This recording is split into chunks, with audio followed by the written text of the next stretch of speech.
നമ്മൾക്ക് എങ്ങനെയുള്ള ഒരാളാണോ നമ്മളുടെ ലൈഫിൽ വേണ്ടത്, ആ ഒരു ഐഡൻറ്റിറ്റി അല്ലെങ്കിൽ ആ ഒരു പേഴ്സണാലിറ്റിയിലേക്ക് നമ്മൾ വരണം. അതിനുവേണ്ടി നമ്മൾ ഫോളോ ചെയ്യേണ്ട ഒരുപാട് ഹാബിറ്റുകളുണ്ട്. ഒരു ഫ്രീക്വൻസിയിലേക്ക് നമുക്ക് ഒരു ദിവസം കൊണ്ട് എത്താൻ പറ്റില്ല.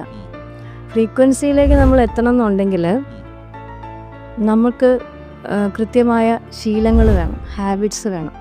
ഇപ്പോൾ ഞാനൊരു എക്സാമ്പിൾ പറയാം. ഞാനൊരു വ്യക്തിയോട് ഇരിക്കുന്നു, എനിക്ക് അംബാനിയെ പോലെ ആകണം എന്ന് പറഞ്ഞാൽ അംബാനി ഫോളോ ചെയ്യുന്ന കുറേ ഹാബിറ്റ്സ് ഉണ്ട്.